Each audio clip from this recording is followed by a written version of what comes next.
1859년 6월 30일 날 당시 최고의 고개사였던 찰스 블론딘이라는 사람이 최초로 이 카나다와 미국 사이에 있는 이 나이아가라 폭포 중에 한 협곡에서 이제 외줄타기를 하는 겁니다.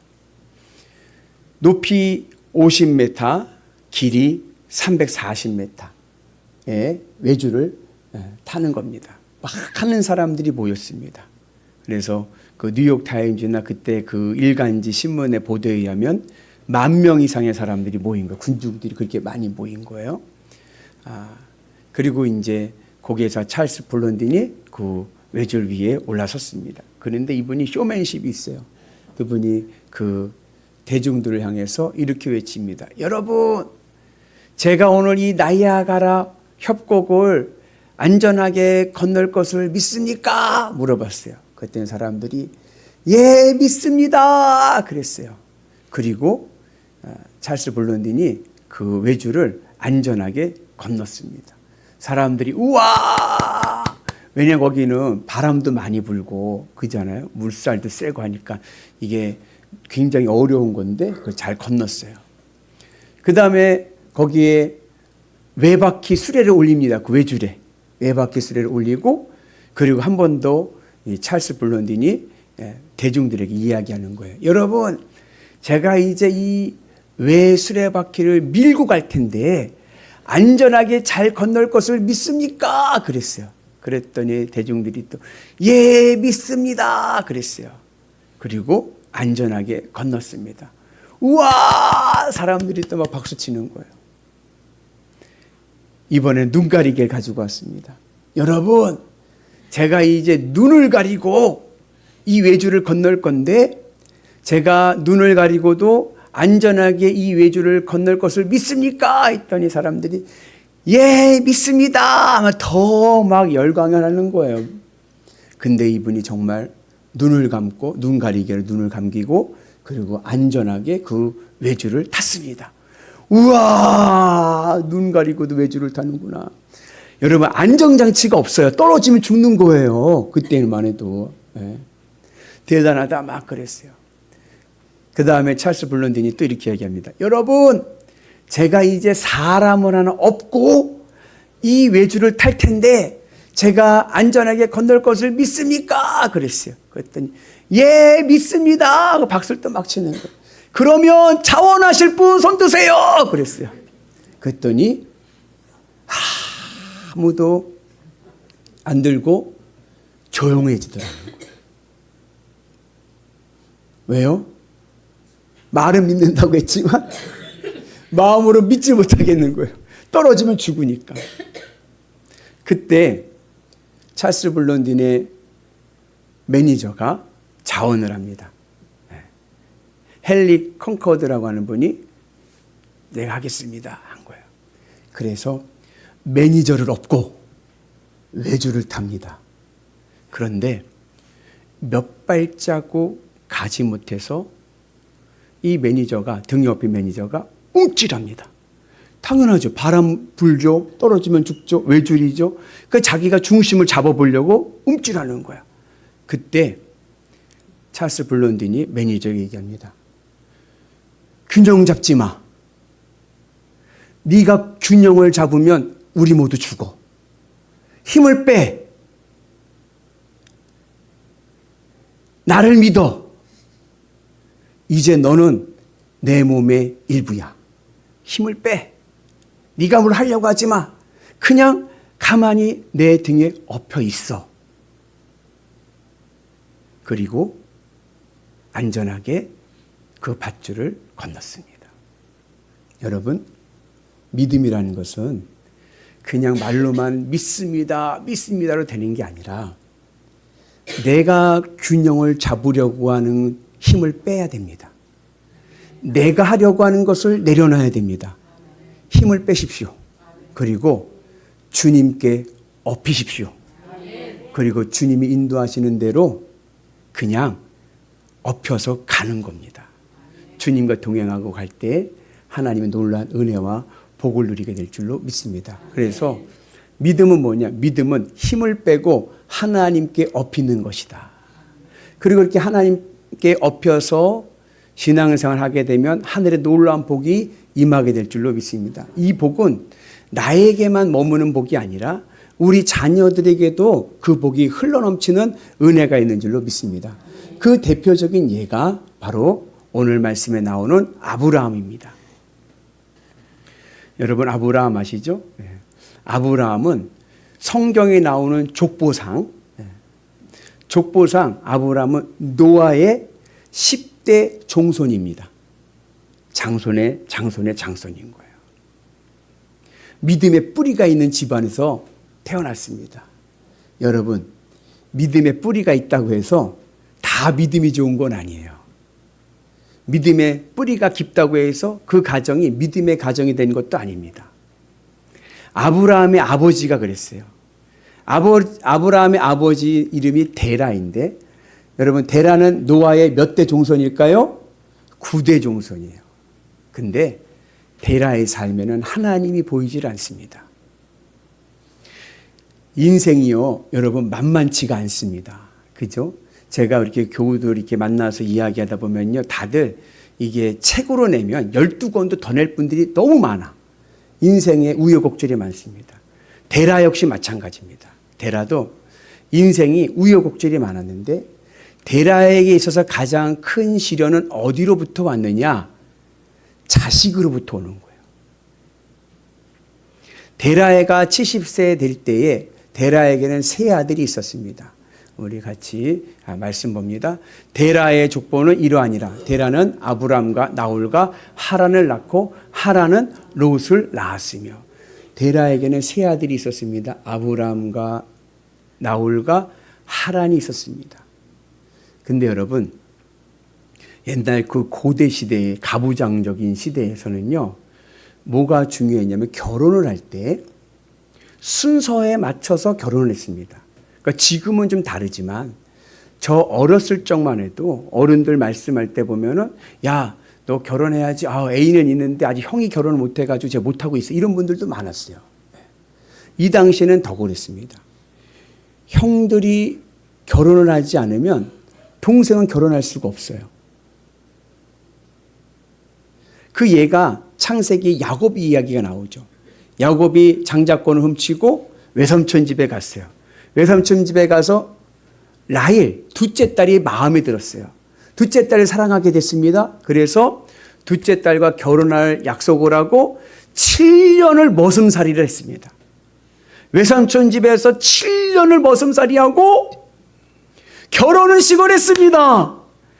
근데 그 당시 그 나라는 더운 나라이기 때문에 결혼식을 밤에 해요. 밤에 결혼식을 하고 첫날 밤을 지내고 아침에 일어나서 얼굴을 보니 언니인 거예요. 라헬이 아니라 언니 레아가 있는 거예요. 이럴 수가. 외삼촌이자 장인어른하고 약속을 하고 결혼을 했는데 언니가 온 거예요. 그래서 야곱이 항의를 하죠. 어떻게 나에게 이럴 수가 있냐 하면서 항의를 할 때 라반이 하는 말이 우리 지방에선 동생이 먼저 결혼하는 경우는 없다 그래요. 그 말에 야곱이 말대꾸를 못합니다. 항의를 더 이상 하지 못하고 수긍하는 거예요. 왜요? 그게 문화니까. 그래서 7년 더 일할 것을 약정하고 그리고 라헬과 결혼을 하죠. 네, 여러분 잘 보세요. 아브람과 나홀과 하란 삼형제입니다. 하란은 막둥이에요. 근데 막둥이 하란이 아직 형들이 결혼하지 않았는데 애를 낳았어요.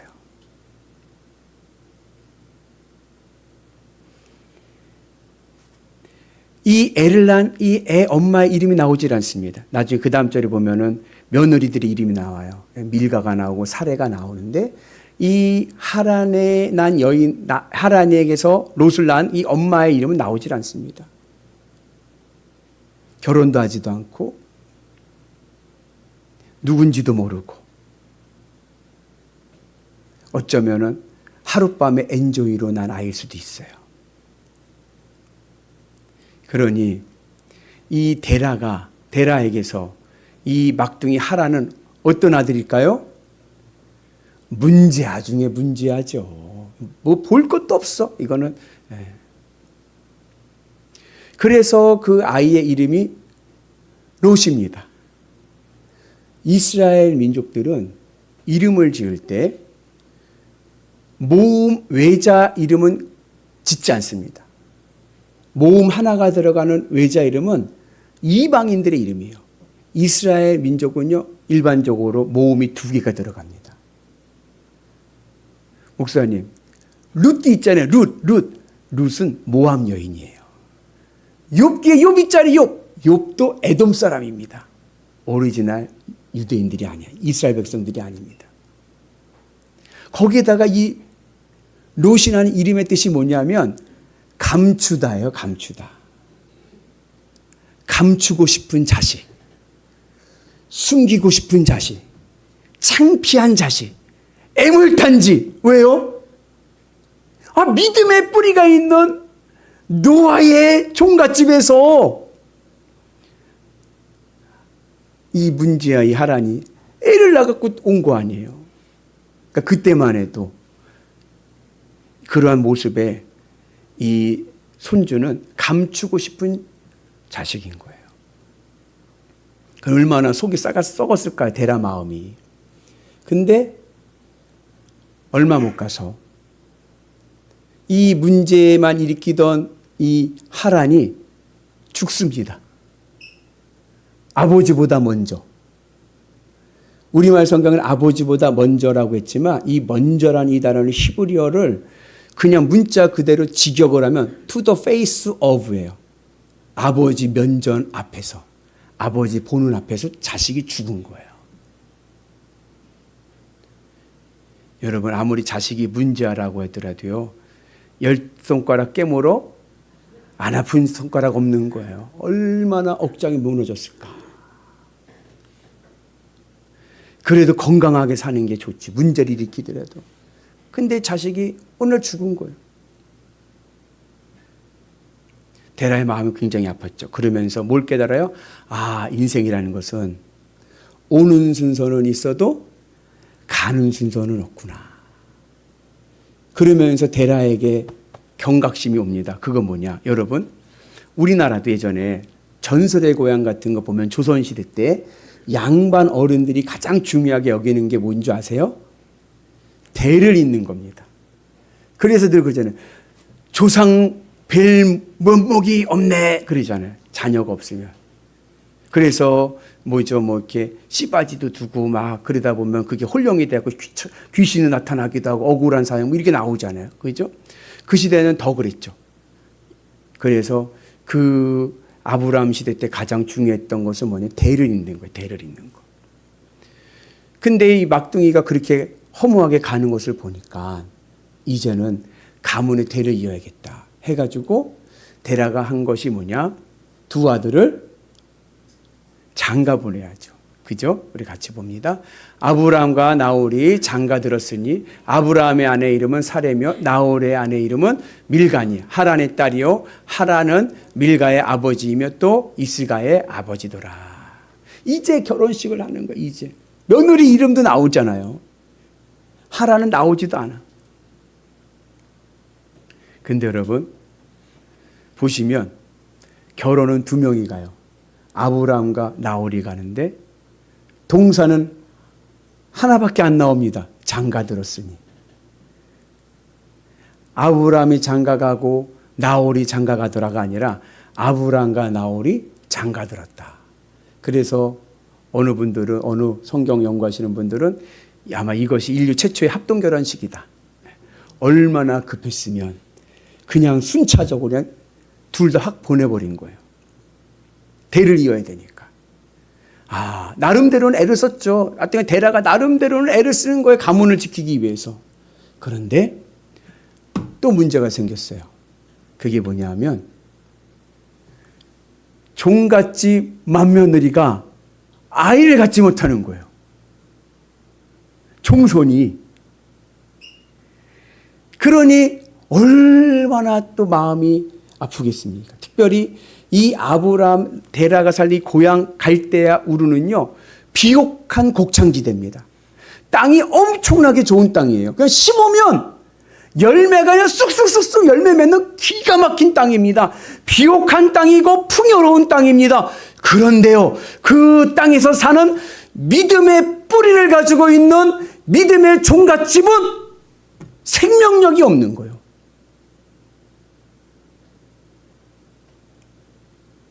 그러니 여러분 보세요. 시골에 농사 짓는 마을에 마을 사람들이 어떻게 했을 것 같아요?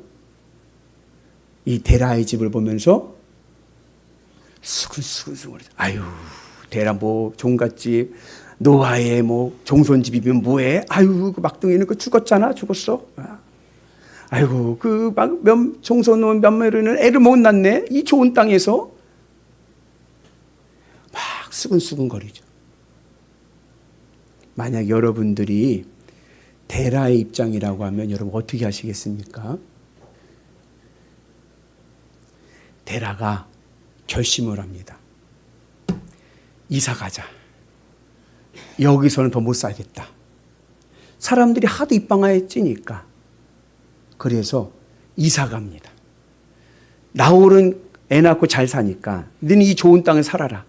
그리고 형하고 이 핏덩어리 요 손주 녀석 데리고 내가 도시 가서 삼아. 대도시, 문화가 있고 경제가 있고 환경을 좀 바꾸면 좋은 환경에 가면 잘 살겠지 해가지고 그 당시 최고로 큰 대도시인 하란이라는 곳으로 이사를 갑니다. 근데 이사라기보다는요, 이민을 가는 거예요. 거리가 얼마냐? 갈대아 우르로부터 이 하란이라는 곳까지요, 1000km가 넘어요. 여기 서울에서요, 중국 베이징을 넘어가는 거리입니다. 그 이민을 가는 거죠. 예전에 우리나라도 지금은 또 그렇겠죠. 이렇게 막 대기업 다니던 분들이 좋은 학교 나오고 대기업 다니고 임원하고 돈도 많이 벌고 그랬는데 미국으로 이민을 가. 왜요? 자녀 교육 때문에. 여기 있는 어떤 기득권을 내려놓고 미국으로 이민 가요. 그럼 이민 가면 여러분 삼성전자 대기업에서 임원하고 과장하고 부장하던 사람이 미국에 이민을 가면 뭐 하는 줄 아세요? 제일 많이 하는 게 세탁소입니다. 그 다음에 청소하는 거고. 여기에서 일한 거에 아무도 쳐주질 않아요.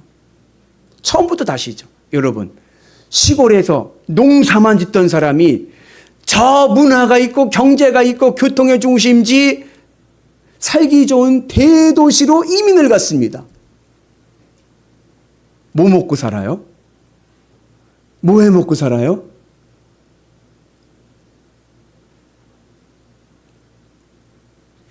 데라가요. 뭐 해 먹고 산 줄 아세요? 우상을 만들었습니다. 달 우상 만들어가지고 그거 팔아가지고 데라가요. 손기술이 좋았나 봐요. 그래가지고 그거를 장사를 잘했어요. 그래가지고 그곳으로 그 식솔들을 먹여 살렸습니다. 여러분, 믿음이 뭐 대수입니까? 먹고 사는 게 중요하지. 내 자식들이 잘 되는 게 중요하지. 믿음이 뭐가 중요해요? 우선 살고 봐야죠. 그래서 믿음의 뿌리가 있고 노아의 종손이었던 데라는요, 다 잊어버리고 그리고 우상 만들다 205세에 죽습니다. 희한한 건 뭐냐? 이 데라의 일생에 하나님이 나오질 않아요. 하나님을 한 번도 안 찾습니다. 하나님께 기도하지도 않고요. 하나님의 뜻을 묻지도 않고요. 그냥 자기 생각에, 자기 판단에, 자기 처세술로 어떻게 그 위기를 모면하려고 하는 거예요. 그래서 결혼도 시키고 그리고 또 이민도 가고 우상도 만들고 어떻게 내 나름대로 뭔가를 이루려고 했지만 마지막 그 205년의 인생은요, 아무것도 자기의 문제를 해결할 수 없는 미완성의 문제로 끝나게 됐습니다. 여전히 맏며느리는 아이를 낳지 못했고 여전히 롯은 애물단지에 불과했습니다. 여러분, 복의 내용도 중요하고 복의 조건도 중요합니다. 내가 무슨 복을 받느냐? 중요하죠. 그러나 그것보다 더 중요한 신앙의 교훈이 있습니다. 그것은 뭐냐? 그 복이 어디서 왔느냐? 그 복의 출처가 중요한 거예요. 우리는 하나님이 주시는 복으로 살아가는 은혜가 있어야 될 줄로 믿습니다. 하나님이 주시는 복으로 우리의 삶이 건강해야지. 내가 복을 만들어서 내 노력으로요? 아니요. 우리는 하나님의 복으로 승리하는 역사가 있어야 될 줄로 믿습니다. 한 여자 청년이 담임 목사님에게 와서, 목사님, 저 이번에 취업됐어요. 제가요, 맛있는 거 사드릴 테니까 언제 그 레스토랑으로 오세요 하면서 아주 고급 레스토랑으로 초대를 하더래요. 그래가지고 그 목사님이 그 시간에 맞춰서 고급 레스토랑에 갔어요. 갔더니 여자 청년이요, 거기서 제일 비싼 스테이크를 시켜가지고 목사님을 접대하는 거예요. 대접하는 거예요.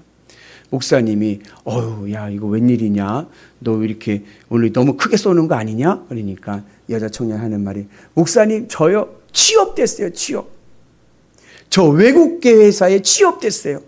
연봉이요 1억이 넘어요. 1억이. 우와, 오늘 너 정말 잘 됐구나. 오늘은 진짜 스테이크 먹을 수 있겠다 하면서 너무 목사님 기뻤어요. 그럼 물어보는 거예요. 밥을 먹으면서, 야, 근데 그 외국계 기업은 뭐 하는 기업이냐? 모르겠는데요. 아니, 너 취업했는데 무슨 회사인지도 몰라? 아, 그것까지는 잘 모르겠어요. 출근해 보면 알겠죠?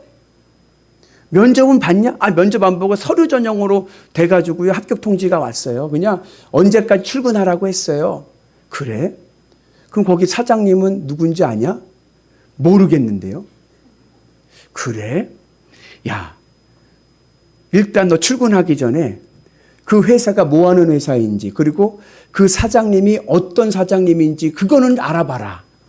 그거 알아보고 그 다음에 출근해도 늦지 않을 것 같아. 그거부터 알아봐 그랬어요. 그리고 한 2주 뒤에 그 청년에게서 전화가 왔습니다. 목사님, 저 그 회사 안 가기로 했어요. 왜? 아, 목사님이 그 사장님 뭐 하시는지 알아보라고 해서 제가 알아봤는데요, 그 사장님이요, 사기 전과 6범이래요. 내용도 좋고 조건도 좋습니다. 여러분, 외국계 기업 얼마나 복지가 좋습니까? 연봉 1억이 얼마나 조건이 좋습니까? 근데 그게 어디로부터 왔어요? 이게 사기꾼으로부터 왔잖아요. 그러면 가면 안 되는 거예요. 여러분, 사탄이 주는 복이 있습니다.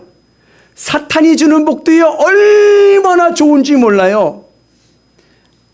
사탄이요, 아담과 하와에게 복을 주는데 뭐라고 얘기하냐면요, 선악과를 먹으면 하나님처럼 된다 그랬어요.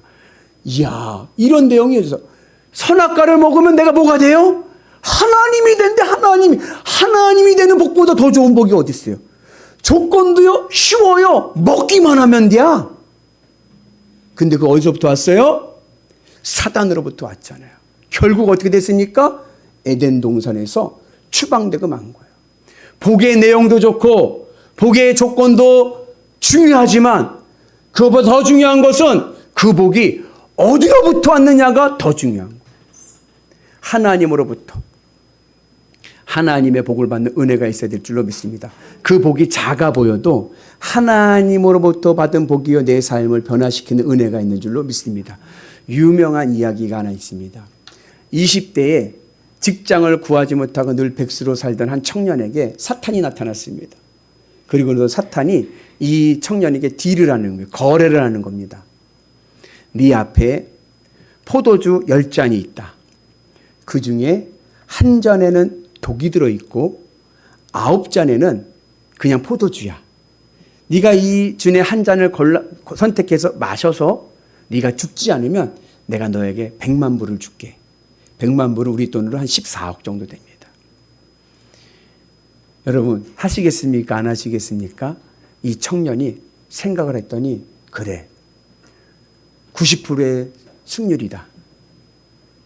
설마 내가 그 독이 든 그 잔을 선택하겠어? 9잔이 아닌데? 그리고 하겠다라고 자언을 합니다. 그리고 한 잔을 들어서 마셨어요. 마셨더니 우와! 살았어! 와, 내가 사탄을 이겼다! 살았다! 너무 좋아하는 거예요. 사탄이 그 청년에게 약속대로 현금 100만 불을 주면서 이야기를 합니다. 혹 돈이 더 필요하면 나를 불러. 그러면 이 게임은 계속 이어진다. 이 청년이요, 그 100만 불을 받아가지고요, 뭐 했겠어요? 남자들의 로망. 제일 먼저 차를 바꾸고, 바꿀 차도 없죠. 새 차를 사고, 여행도 가고, 그리고 사업한답시고 이것저것 하고 그랬어요. 그렇게 14억을 쓰는데 10년이 걸렸습니다. 그리고 다시 가난뱅이가 되었습니다. 돈을 다 잃어버리고 나서 돈 맛을 알았잖아요. 이 청년이 30대에 청장년이 돼서 다시 사탄을 부릅니다. 한 번 더 합시다. 그래, 이제는 9잔이다. 9잔 중에 한 잔에만 독이 있는 거야. 이 청년이 한 잔을 들어서 마셨습니다. 우와! 또 살았어요. 사탄이 약속대로 100만 불을 놓고 갑니다. 그 돈을 가지고 쓰는데, 이제는 처음에는요, 돈을 안 써보던 사람이 써보니까 10년이 걸렸는데, 이제 돈 맛을 안 사람이 쓰니까 금방 쓰는 거예요, 금방. 그렇게 없으면 사탄을 부르고, 또 마시고, 또 받고, 또 받고 해가지고, 어느덧 이 청년이 노인이 되었습니다. 이제 남은 잔은 2잔. 여러분 하시겠습니까? 안 하시겠습니까? 이 청년은 또 하는 거예요. 어차피 여기까지 왔는데 한 번 더 하자. 사탄을 불렀습니다. 이제 2잔이다. 이 노인이 된 청년이 한 잔을 들고 마셨습니다. 우와! 살았어. 또 살았어. 내가 사탄을 이겼다. 얼마나 기쁜지. 그때 그 모습을 보면서 사탄이 껄껄껄껄 웃으면서 하는 말이, 원래 이 10잔 모두 독은 없었어. 너는 그 첫 잔을 들었을 때 이미 나에게 사로잡힌 거야. 너는 그때부터 돈이 없으면 못 사는 인생이 되었지. 돈에 중독되어서 하나님도 찾지 않고 네 마음대로 방탕하게 살았지. 이제 너는 내 종이 된 거야. 나와 함께 지옥으로 가자. 여러분, 아무리 복의 내용이 좋고 복의 조건이 좋아도 그 복이 사탄으로부터 오는 것이면 여러분 받아서는 안 됩니다. 절대로 안 됩니다. 사탄뿐 아니라 미신, 점집, 굿, 부적 이런 거 다 버려야 돼요. 거기서부터 오는 복은요, 결국 내 인생과 내 영혼을 멸망의 길로 인도할 뿐입니다. 우리가 살 길은 작아도 하나님의 주시는 복의 은혜로 살아가는 역사가 있어야 될 줄로 믿습니다. 작아 보이지만 그 복이 오늘 내 삶을 풍성하게 하고, 오늘 아브라함의 복이 이삭과 야곱과 요셉에게 흘렀듯이 오늘 우리의 자손들에게도 풍성한 은혜가 있게 될 줄로 믿습니다. 데라는요, 자기가 복을 만들어 가려고 그랬어요. 자기가. 그러다 그의 인생은 아무것도 이루지 못한 미완성의 인생이 되고 맙니다. 그러나 아브라함은 달랐습니다.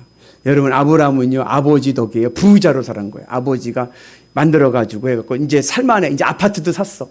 이제 정착했어. 그 문화가 있는 그 도시에서, 그 대도시에서 이제 살만합니다. 그런데요, 하나님께서 그때 부르시는 거예요. 그리고 뭐라 그러세요? 내가 명하는 곳으로 가라. 어디라고도 말씀하지 않으시고 그냥 내가 명하는 곳으로 가라고 말씀하시는 거예요. 여러분, 고생 끝에 아파트도 사고 적응도 하고 살만한데 주님이 떠나라 하십니다. 그러면서 하나님께 주신, 아브라함이 주신 말씀이 있습니다. 같이 봅니다. 내가 너로 큰 민족을 이루고 내게 복을 주어 내 이름을 창대하게 하리니 너는 복이 될지라. 이 말씀 하나, 너는 복이 될 것이다. 이 말씀을 듣고 아브라함은 하나님께 엎혀갑니다. 여러분, 오늘 주님의 은혜 안에서 우리에게도 이런 아브라함의 복이 있기를 주님의 이름으로 축복합니다. 그래서 내가 균형을 잡으려고, 데라처럼 내가 균형을 잡으려고 힘을 주면 안 됩니다. 인생은 외줄타기인 거예요. 그 외줄타기 인생을 우리가 어떻게 안전하게 할 수 있습니까? 하나님께 엎혀서 힘을 빼고 하나님과 하나 되어 살아갈 때 우리의 인생살이가 복되고 아름답게 될 줄로 믿습니다. 균형 잡으려 하지 마십시오. 내가 힘을 쓰려고 하지 마십시오. 주님께 엎이십시오. 그러면 우리의 삶 속에 하늘의 놀라운 은혜의 복이 넘쳐날 줄로 믿습니다. 힘을 빼고 주님의 십자가에 엎여서 주님과 함께 믿음의 길을 가면 우리의 삶, 늘 주님이 약속하신 복의 은혜가 임하게 될 줄로 믿습니다. 여러분들의 삶이 안전하고요. 여러분들의 자녀가 아브라함의 복으로 그 자손들이 잘 됐던 것과 같이 여러분들의 믿음이 여러분들의 자녀들을 믿음의 명문 자손들로 세워주실 줄로 믿습니다. 그 믿음으로 승리하시는 위대한 성도 되시기를 주의 이름으로 축복합니다.